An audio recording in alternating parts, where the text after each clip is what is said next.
మొదట దేవాది దేవునికి వందనాలు చెల్లిస్తున్నాను. అలాగే ఈ సమయం ఇచ్చిన దైవజనులకు కూడా నా నిండు వందనాలు చెల్లిస్తూ ఉన్నాను. మరి ముఖ్యంగా ఈ స్థలంలో నిలబడి పరిశుద్ధులు నడవలసిన స్థలంలో నేను నిలబడి నేను నా యొక్క సాక్ష్యాన్ని చెప్పడానికి ఏమాత్రము నేను తగను.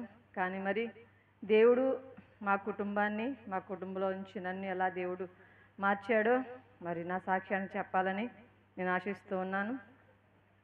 మాది కైక్లూరు మండలం, కృష్ణా జిల్లా, ఆలపాడు అనే ఒక గ్రామము. మాది అసలు ఊరు ఇంకా దానికి లోపల ఇంకా 3 కిలోమీటర్ల దూరంలో చిన్న కొట్టాడు అనే గ్రామం అన్నమాట.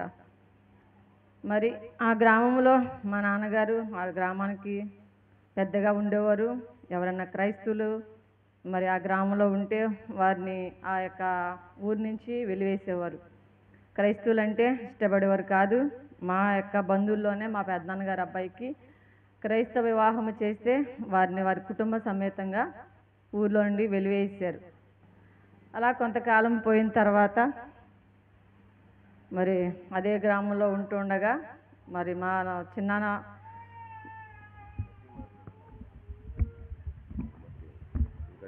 మా తాతగారు వాళ్ళిద్దరు అన్నదమ్ములు మా తాతగారు చిన్న ఆయన.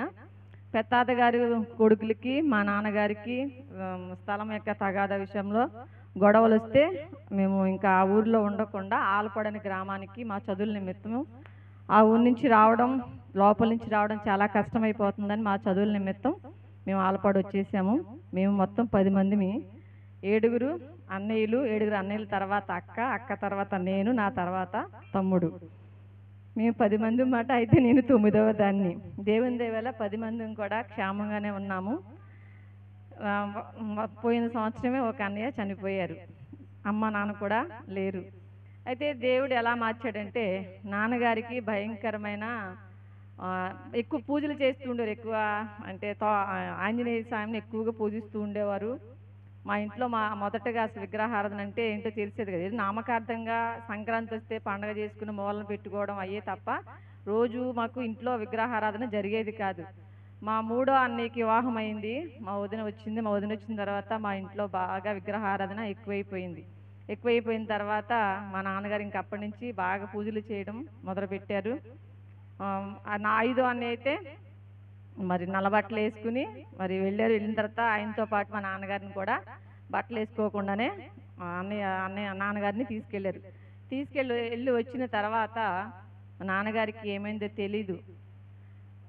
ఒంటిలో భయంకరమైన వేడి లాంటి ఎంతో భయంకరంగా ఆయన ఉండేవారు. కానీ హాస్పిటల్కి వెళ్తే ఏమీ లేదనేవారు. ఇంటికి వస్తే మళ్ళా నాకు అసలు ఇంట్లో ఉండబుద్ధి కావట్లేదు, నా బాడీ అంత హీట్ ఎక్కిపోతుంది, నాకు అసలు మైండ్ స్థిమితం ఉండట్లేదు. ఎన్నో హాస్పిటల్ తిరిగారు, అనేకమైన గుళ్ళకి వెళ్ళారు, అనేకమైన తాయెత్తులు కూడా కట్టించుకున్నారు.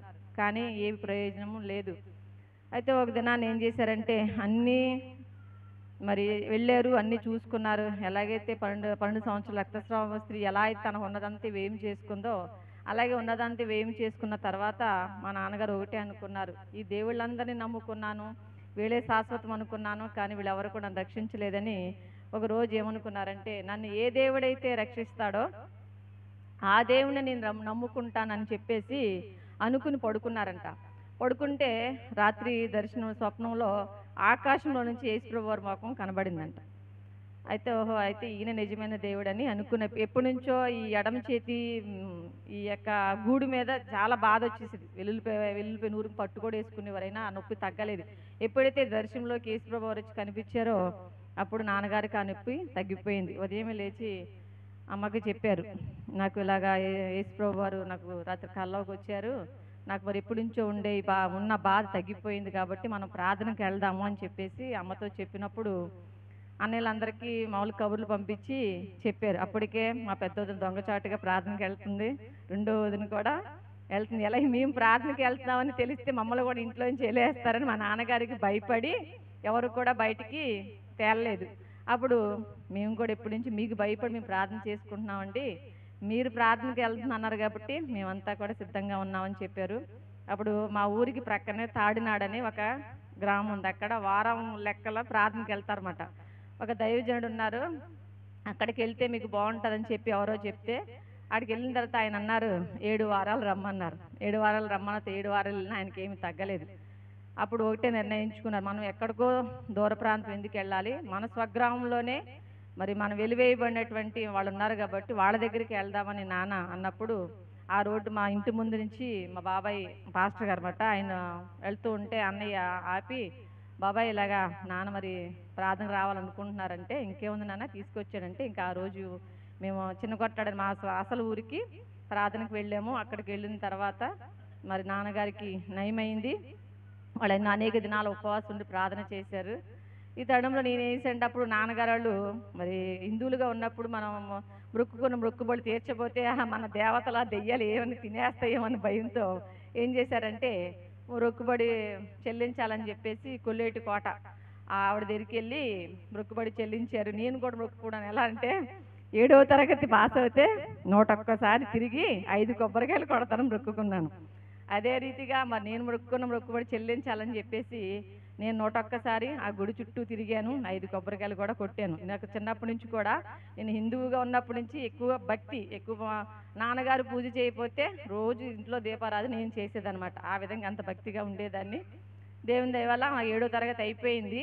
8వ తరగతి ఇంచుమించు క్వార్టర్లీ మాకు పరీక్షలు జరుగుతాయి. ఆ పరీక్షల టైంలో మరి నాన్నగారు దేవుని నమ్ముకున్నారు. అప్పటి నుంచి ఇంకెప్పుడైతే దేవుని నమ్ముకున్నామో అప్పుడు మా బాబాయ్ చెప్పారు, తర్వాత అక్కడ పాస్టర్ గారు కూడా అయ్యగారు చెప్పారు, మరి మీరు దేవుని సన్నిధికి రావాలంటే మీకోసం మేము ప్రార్థన చేయాలంటే మీరు అన్ని విడిచిపెట్టి మీ గదిలో ఉన్న మీ ఇంట్లో ఉన్న విగ్రహాలన్నీ తీసివేస్తేనే మీ ఇంటికి వచ్చి మేము ప్రార్థన చేస్తామన్నారు. అప్పుడు నాన్నగారు ఒకటే విశ్వాసంతో, నన్ను ఇంతకాలం ఇవన్నీ పూజించాను, ఏమీ నన్ను రక్షించలేదు కాబట్టి ఇవేమీ నాకు అక్కర్లేదు, నన్ను బ్రతికించిన దేవుడిని నేను నమ్ముకుంటానని వెంటనే మరి పాస్టర్ గారు చెప్పిన వెంటనే అవన్నీ తీసేసాం.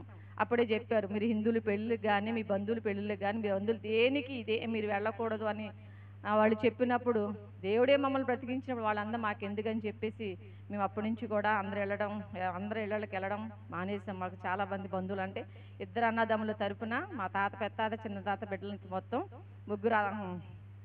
6 అన్నదమ్ములు, మొత్తం 6 మేనత్తలు, మొత్తం అందరిని కూడా వదిలేసాం. అప్పటికి మా కుటుంబంలో నుంచి 2 అన్నదమ్ముల నుంచి మా నాన్నగారు ఒక్కరే దేవుణ్ణి నమ్ముకున్నారు. ఇప్పుడు కూడా ఆ కుటుంబాల నుంచి ఎవరు కూడా దేవుని నమ్ముకోలేదు. వారు కుమారులు నమ్ముకున్నారు కానీ అందరూ కూడా ఎవరు కూడా దేవుని నమ్ముకోలేదు. అందుకే ఎవరి ఇళ్ళకి కూడా మేము వెళ్ళమాట.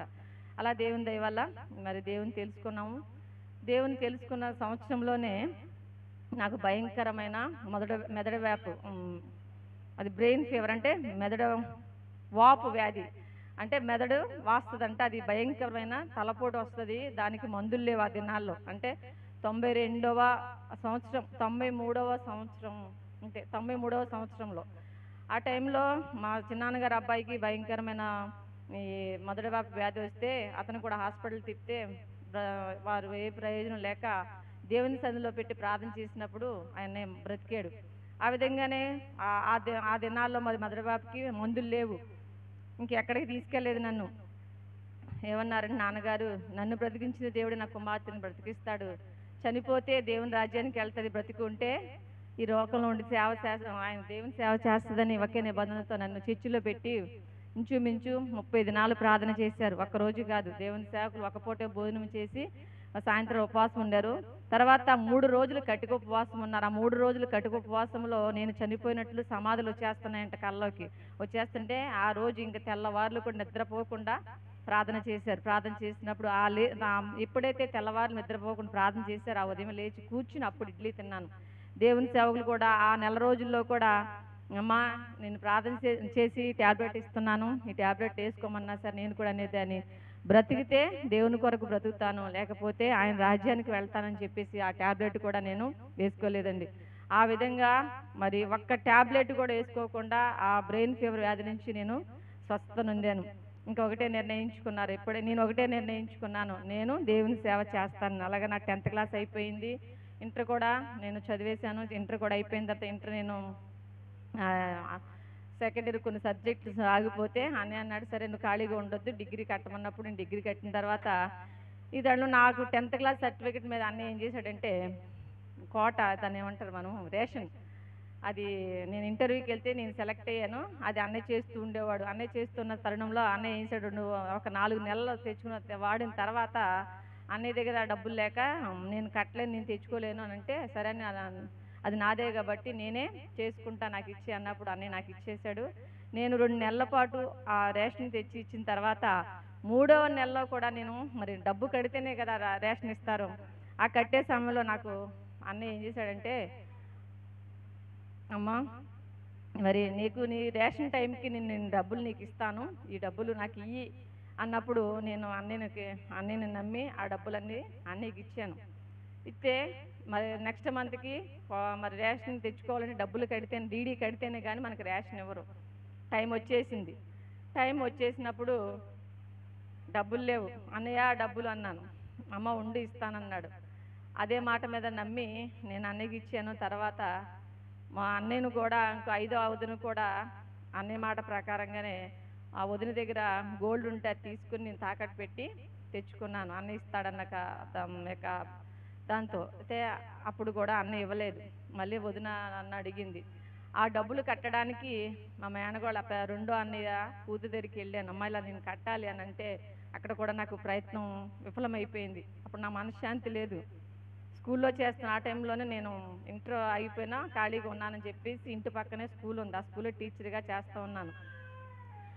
చేస్తున్నప్పుడు ఇంకా నాకు మనశ్శాంతి లేదు. అమ్మతో ఒకటే చెప్పాను, నేను ఇలా కడదామంటే అన్నయ్య నా డబ్బులు తీసుకుని వాడేశాడు, నా మనశ్శాంతి తెలియదు, నేను ఇంకా ఇంట్లో ఉండలేను, నేను దేవుని సేవకి నేను అడ్రస్ వెళ్ళిపోతాను, నా కోసం మరి నువ్వేమనుకుంటున్నామంటే, సరే అమ్మా నువ్వు చనిపోయేదా, నువ్వు బ్రతికేవు కాబట్టి నేను దేవుని సేవకి మేము ఇచ్చేద్దాం అనుకున్నాంలే, నీ ఇష్టం చేయమన్నప్పుడు అమ్మ నన్ను వర్క్ క్యాంప్కి పంపించారు. అప్పుడు బ్యూలా గార్డెన్లో వర్క్ క్యాంప్ జరుగుతుంది. అప్పుడు అది కొన్న స్థలాలు, అప్పుడు బ్యూలా గార్డెన్ కొన్నారన్నమాట. ఆ టైంలో అక్కడ వర్క్ క్యాంప్ జరుగుతుంటే ప్రతి సంవత్సరం కూడా మే నెలలో స్టూడెంట్స్కి వర్క్ క్యాంప్ పెట్టేవారు. అప్పుడు నేను కైకూరు ప్రాంతం నుంచి ఎల్ఐజే గారు వాళ్ళు వెళ్తూ ఉంటే వాళ్ళతో పాటు ఇంచుమించు ఒక 30 మంది దాకా ఆ ప్రాంతం వెళ్ళాం. ఆ ప్రాంతం వెళ్ళినప్పుడు మరి ప్రకాశపాలెం దయాళయ్య గారి యొక్క మరదలో మా మేనత్త కూతురు ఆమె నేను కలిసి వెళ్ళినప్పుడు ఆమె ఏం చేసిందంటే వాళ్ళ బావగారి దగ్గర, అయ్యగారి దగ్గరికి తీసుకెళ్ళినప్పుడు ఆయన దగ్గర మరి నేను కొంత మాట్లాడిన తర్వాత, అమ్మ సరే అయితే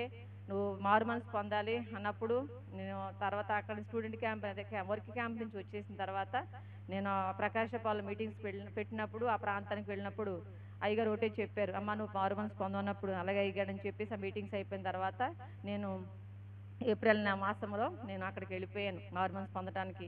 ఇంక ఈ రేషన్ కూడా వదిలేసాను, ఎందుకంటే ఇంకా డబ్బులు కట్టడానికి లేదు. 4 నెలల పాటు ఇన్ఛార్జ్గా వీరాతం చేశాడనమాట. ఇంకా అలా వదిలేసిన తర్వాత అక్కడికి వెళ్ళిపోయాను. అక్కడికి వెళ్ళిన ఇంచుమించు నేను ఏప్రిల్ మొదటి రోజు నుంచి 30 రోజులు నేను ఉపవాసం ఉన్నాను. అంటే కటిక ఉపవాసం లేను. పాస్టమ్ గారు ఏం చేశారంటే ఉదయం అల్పాహారం చిన్న టిఫిను, సాయంత్రం ఒక టీ అలా ఉండి మొత్తం 2 పూటలు కూడా ఆహారం మానేసి ఉదయం ఒక పూట టిఫిన్ చేసి నేను 30 దినాల ఉపవాసం ప్రార్థన చేసినప్పుడు దేవుడు నాతో మాట్లాడినాడు. అపోస్తుల కార్యం 10వ అధ్యాయం 1వ వచనం ద్వారా, ఇటలీ పటాలంలో కొర్నేలియని ఒక శతాధిపతి ఉన్నాడు, అతను తన ఇంటి వారందరితో భయభక్తులు కలిగి దేవుని యందు భయభక్తులు కలిగి ఉన్నాడు అన్నని అతనితో మాట్లాడి, కొర్నేలి నీ ప్రార్థనలను ధర్మకార్యములు దేవుని సంధికి జ్ఞాపకార్థముగా చేరి ఉన్నామని దేవుడు ఆ యొక్క వాగ్దానం ద్వారా దేవుడు నాతో మాట్లాడాడు. తర్వాత అలా అనేకమైన సార్లు మరి దేవుడు నాకు శ్రేష్టమైన దాన్ని ఇస్తానని అప్పుడే మారుమనసు పొందుతున్న దినాల్లోనే దేవుడు నాతో మాట్లాడాడు. అవన్నీ కూడా నేను ఆ వాగ్దానాలు పట్టుకునే నేను ప్రార్థన చేసేదాన్ని. ఇలా మారుమనసు పొందిన తర్వాత విద్యా వాలంటీర్గా నేను మళ్ళీ జాబ్ చేశాను, ఇంటికి వచ్చేసాను. నేను మళ్ళీ మారుమనసు పొందిన తర్వాత నేను అడ్రస్ అయితే వెళ్ళలేదు, కానీ ఇలాగే ప్రతి సంవత్సరం ఈ రిట్రీట్లకే ప్రార్థనకి వెళ్తూ ఉండేదాన్ని. వచ్చేసిన తర్వాత దేవుడు అనేకమైన వాటి విషయంలో మరి ఈ విద్యా వాలంటీర్గా చేస్తున్నప్పుడు ఆ పిల్లలకి బ్రిడ్జ్ స్కూల్ పెట్టాం. అంటే డ్రాప్ అవుట్ స్టూడెంట్స్ అంటే మానేసిన వాళ్ళు ఇంటింటికి వెళ్ళి వాళ్ళు మరలా స్కూల్లో జాయిన్ చేయడం అట. ఆ విధంగా నేను మరి మానేసి పిల్లలందరినీ తీసుకొచ్చి వాళ్ళకి 3 నెలల పాటు ఫుడ్ పెట్టి, పాలు తెచ్చి, గుడ్డు ఆహారం పెట్టి అలాగ వాళ్ళని స్కూల్కి రప్పించిన తర్వాత వాళ్ళకి మరలా స్కూల్లో జాయిన్ చేసాం. అయితే 3 నెలల బిల్లు ఎంఈఓ గారు ఇవ్వకపోతే మరి తెచ్చినవి ఎలా కట్టాలని చెప్పి మళ్ళీ ప్రభా ఇది నా సొమ్ము అయితే కాదు, నేను పిల్లలకి పెట్టాను కాబట్టి నువ్వు ఎలా ఇస్తావు ఇవ్వమని అడిగినప్పుడు తెల్లవారుజాము నాకు 4 గంటలకి ఎంఈఓ గారు నాకు డబ్బులు ఇస్తున్నట్టు కల అయింది. ఆ కల అయిన తర్వాత సరే ప్రభా మరి అదే విశ్వాసంతో నేను ఎంఈఓ గారి దగ్గరికి వెళ్ళినప్పుడు నాకు కళ ఏ విధంగా అయిందో అదే విధంగా ఎంఈఓ గారిని పిలిచి డబ్బులు ఇచ్చారు. అప్పటి నుంచి కూడా దేవుడు నాతో ముఖాముఖిగా మాట్లాడడం, మరి దేవుడిని చాలా ఎక్కువ భక్తిగా ఉండేదాన్ని.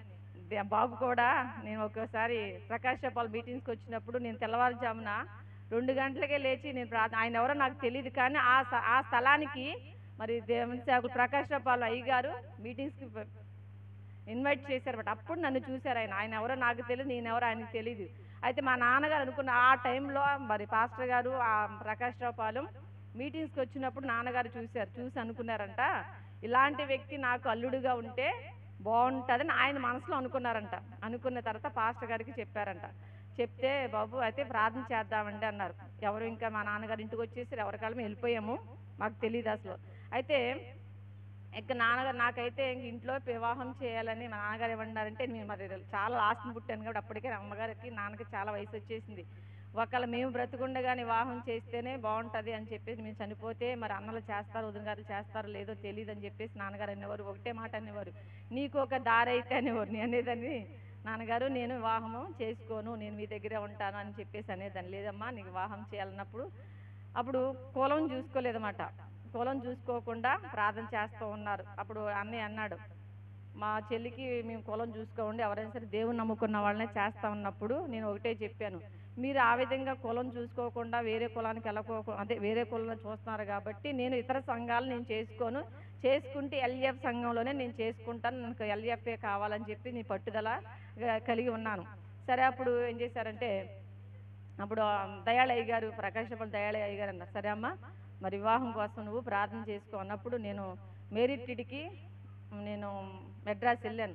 మెడ్రాస్ వెళ్ళకుండా 10 దినాలు నేను 10 దినాలు కూడా ఒక పూట భోజనం చేసి మరి దేవుని చిత్తం కోసం కనిపెడుతున్నప్పుడు దేవుడు నాకు ఒక దర్శనాన్ని చూపించారు. ఆ దర్శనంలో నేను మరి గొప్ప చెప్పడం కాదు కానండి, నేను ఎప్పుడు కూడా ఆయన పాస్టర్ గారు నేను మనసులో అనుకోలేదు, నేను ఏమీ ఊహించలేదు. కానీ ఆ రోజు రాత్రి ప్రార్థన చేసి పడుకున్నాను. దర్శనంలో మరి బాబే దర్శనంలోకి వచ్చారు. వచ్చినప్పుడు నేను నా కళను ఎవరికి నేను చెప్పలేదు. ప్రభా ఇది నీ చిత్తం అయితే గనక నువ్వు నాకు చూపించావు కాబట్టి నాకు చూపించినట్లకే మరి ఆయనకు కూడా మీరు చూపించండి, ఇది నీ చిత్తం అయితే అని చెప్పేసి నేను ప్రకాశపాలు వెళ్ళిపోయి అక్కడే ఉన్నా. మళ్ళీ జూన్ మాసం మనకి ప్రార్థన కాబట్టి మళ్ళీ జూన్ మాసంలో పాస్టర్ గారు ఉపవాసం పెట్టిన తర్వాత జూన్ మాసంలో మరి దయాళయ్య గారిని ప్రకాశపాలు నుంచి మన జోగుంపేటకి ఇన్వైట్ చేశారు అబ్రహం అయ్యగారు వాళ్ళు. చేసినప్పుడు అప్పుడు బాబుకి కూడా కళ వచ్చిందంట. కళ వస్తే ఆ కళ అయ్యగారు ప్రకాశపాలెం అయ్యగారికి బాబు చెప్పారు, ఏమని, మరి మేరీనంట మీరు మా ఇంటికి తీసుకొచ్చి సోఫాలో కూర్చోబెట్టారు, మీరు ఈ ప్రాంతానికి మేరీని తీసుకొచ్చారు, ఇలా కళ అయింది అంకుల్ అని చెప్పేసి మన ప్రకాశపాలెం అయ్యగారికి చెప్పినప్పుడు ఇక్కడ ఉండగానే మరి దయాళయ్య గారు పాస్టర్ అమ్మగారికి, ఆవిడ మా వదిన అవుతుందన్నమాట, మేరీ విషయంలో మరి బ్రైనార్డ్కి ఇలా కళ అయిందంట అని చెప్పేసి ఫోన్లో మాట్లాడుతున్నారు. ఫోన్లో మాట్లాడుతున్న తర్వాత నేను చర్చిలో ఉండి ప్రార్థన చేసుకుంటున్నాను. తర్వాత అమ్మగారు నన్ను పిలిచి, మేరీ నువ్వు నీ గురించి ఇలాగ బ్రైనార్డ్కి కళ అయిందంట, ఈ విధంగా అయిందంట అని చెప్పేసి అమ్మగారు నాతో అంటున్నప్పుడు అప్పుడు నేను చెప్పాను, అమ్మగారండి నేను మేరీ రిట్రీట్లో మరి ఆ రిట్రీట్కి వెళ్ళినప్పుడు మరి బ్రైనార్డ్ గారు నా కళ్ళలోకి వచ్చారండి, కానీ నేను ఎవరికి చెప్పలేదు. ఎందుకంటే నేను ప్రభా ఇది నీ చిత్తం అయితే నాకు చూపించిన దేవుడు ఆయన కూడా చూపించమని చెప్పి ప్రార్థన చేసుకుంటున్నాను అమ్మగారండి, ఆయన నోటండానే నేను ఫస్ట్ వినాలని మీ ఎవరికి నేను చెప్పలేదు అని చెప్పాను. అప్పుడు అమ్మగారు వెంటనే అయ్యగారికి అక్కడే ఉన్న ఇక్కడ దయాళయ్య గారు ప్రకాశపాలెం అయ్యగారు మన జోగుంపేటలో ఉన్నారు, ఇలా మేరీకి కూడా ఇలా కళ అయిందంట అని చెప్పారు. చెప్పిన తర్వాత ఇలా మరి ఈ విధంగా మా యొక్క వివాహం జరిగింది. 2004వ సంవత్సరంలో మే 4వ తారీఖున మా యొక్క వివాహం జరిగింది. మరి దేవుని దయని బట్టి మా అన్నయ్యలందరూ వచ్చి కూడా వివాహాన్ని చేశారు. మరి దేవుని చిత్తానుసారంగా మరి దేవుడు ఇచ్చిన మాట ప్రకారంగా మొదట పాపనిస్తానని దేవుడు మరి బాబుతో మాట్లాడినప్పుడు దేవుడు పాపనే ఇచ్చాడు. తర్వాత ఆండ్రూ విషయంలో అంటే మరి దగ్గర అయిపోతుంది, దగ్గర అవ్వకుండా కనీసం కొన్ని సంవత్సరాలు గ్యాప్ ఉండాలి. ఏం చేసి అంటే నేను గవర్నమెంట్ నర్సుని అడిగి ట్యాబ్లెట్స్ తీసుకుని కొన్ని రోజులు పోయిన లాస్ట్లో ఉన్న 5 days నేను ట్యాబ్లెట్స్ వాడినప్పుడు నాకు డేట్ రాలా, కన్ఫర్మ్ అయిపోయి 3 months. అప్పుడు నేను స్కూల్లో మాంటిసోరి స్కూల్లో కేడీపేట స్కూల్లో చేస్తున్న సమయంలో ఆ 4వ నెలలో నాకు బ్లీడింగ్ అయిపోతే వెంటనే నేను మరి స్కూల్లో చేసిన మా పిల్లలకి నేను బోర్డు మీద ఏబీసీలు రాస్తూ ఉన్న ఆ టైం నిలబడి ఉండగా నాకు అలా అయిపోయినప్పుడు నాతోటి టీచర్ ఏం చేశారు, వెంటనే మరి శ్రీదేవి మేడం దగ్గర తీసుకొచ్చినప్పుడు స్కానింగ్ చేసి అవన్నీ చేసినప్పుడు దేవుని దయ వల్ల బేబీ బాగానే ఉందన్నారు. అందరూ అన్నారు, ఈ విధంగా అబార్షన్ మధ్యలో బ్లీడింగ్ అవుతే గనక అంగవైకల్యంగా పుడతారు కాబట్టి అబార్షన్ చేసుకోమని చెప్పారు. కానీ ఒకటే విశ్వాసంతో మరి పాస్టర్ గారే కానీ అమ్మగారు కూడా ఏమన్నారంటే అలాంటి ఏమి జరగవు, ప్రార్థన చేద్దామని చెప్పి ప్రార్థన చేసినప్పుడు మరి చక్కటి బిడ్డను మరి ఆండ్రూని దేవుడు అనుగ్రహించాడు. ఈ విధంగా మరి ఉంటున్న సమయంలో మేము మా బ్రతుకు తెరువు కోసం మరి ఇద్దరు బిడ్డలు పెరిగారు.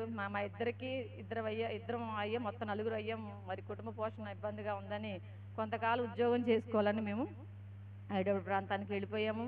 మరి వెళ్ళిపోయిన తర్వాత మరి అక్కడ కొంతకాలం మరి ఉద్యోగం చేసుకుని మరలా మరి అయ్యగారు మరి బలహీనంగా ఉంటూ ఉన్నారు, దేవుని సేవలు ఉపయోగపడాలని చెప్పేసి మళ్ళీ వచ్చేసాం. కానీ వచ్చేసిన తర్వాత మళ్ళీ నేను ఉద్యోగం చేసుకుని మళ్ళీ బాబు కూడా మళ్ళీ దూరంగా ఇంట్లో పోషణ కష్టంగా ఉంటుందని చెప్పేసి మళ్ళీ ఏం చేశారంటే బాబు మరి బయట ఉద్యోగం చేస్తుండే నేను జోగుంపేటలోనే ఉన్నాను. మళ్ళీ కొంతకాలం తర్వాత మళ్ళీ ఏం చేశారంటే ఆయన ఎక్కడ నేను ఎక్కడైతే బాగోదని చెప్పేసి నేను మళ్ళీ బాబు దగ్గరికి వెళ్ళిపోయాం. కొంతకాలం విజయవాడలో ఉన్నాం, కొంతకాలం రాజమండ్రిలో ఉన్న తర్వాత రాజమండ్రి వచ్చిన తర్వాత పాలకొల్లో ఉండగా ఇంకా అయ్యగారు చనిపోయారు. అయ్యగారు చనిపోయిన తర్వాత కూడా 1 సంవత్సరం పాటు దూరంగానే ఉన్నాము.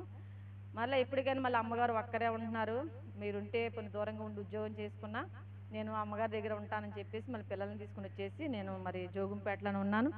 ఉన్న తర్వాత బిడ్డలిద్దరిని మరి స్కూల్లో జాయిన్ చేసి అదే స్కూల్లో నేను మాంటిసోరి స్కూల్లో నర్సీపట్నంలో నేను జాబ్ చేస్తూ ఉన్నాను. మళ్ళీ ఇలా కూడా కొంచెం సేవకులు వచ్చి మీరు అలా మళ్ళీ దూరంగా ఉండకూడదు అని అంటే మళ్ళీ మేము ఏం చేసామంటే మళ్ళీ నేను బాబు దగ్గరికి వెళ్ళిపోయి ఇలా కరోనా వచ్చింది. కరోనా వచ్చిన తర్వాత బాబు మరి యానంలో చేస్తూ ఉండగా యానం నుంచి మళ్ళీ బాబు నెల్లూరు వెళ్ళిపోయారు. నెల్లూరు వెళ్ళిపోయిన తర్వాత అక్కడికి వెళ్ళిన తర్వాత ఆయనకు బాగోలేదు. బాగోపోతే నేను మరి అమ్మ వాళ్ళ ఇంటికి చూడడానికి వెళ్ళి అటు నుంచి అంటే బాబు దగ్గరికి వెళ్ళిపోయి ఇంకా అక్కడ ఉండిపోయాము. ఉండిపోయిన తర్వాత అక్కడికి వెళ్ళిన తర్వాత వాళ్ళంతా కూడా ఏమన్నారంటే మీ యొక్క బోధ అంటే మీ ప్రవర్తనే కానీ మీ బోధే కానీ మీ భక్తి కానీ మాకు నచ్చింది, మీరే ఇక్కడ ఉండి మాకు సేవ స్టార్ట్ చేస్తే కనుక మేము మీ సంఘానికి వస్తామని వాళ్ళు కొంతమంది ప్రోత్సహించడంతో మరి నెల్లూరు ప్రాంతంలో సేవ కట్టడం జరిగింది. దేవుని దయని బట్టి అక్కడ 40 మంది 50 మంది దాకా స్థలానికి వస్తూ ఉన్నారు. దేవుడు అక్కడ చక్కటి మందిరాన్ని ఇచ్చాడు. మన గాంధీనగర్లో ఉన్న మందిరం లాంటి మందిరమే దేవుడు అక్కడ ఇచ్చి ఉన్నాడు. మరి ఆ పరిచర్య కొరకు అలాగే మరి ఇక్కడ జరుగుతున్న పరిచర్య కొరకు జోగుంపేట పరిచర్య కొరకు కూడా ప్రార్థన చేయమని సాక్ష్యాన్ని దీవించమని కొద్ది సాక్ష్యాన్ని ముగిస్తున్నాను. అందరికీ వందనాలు.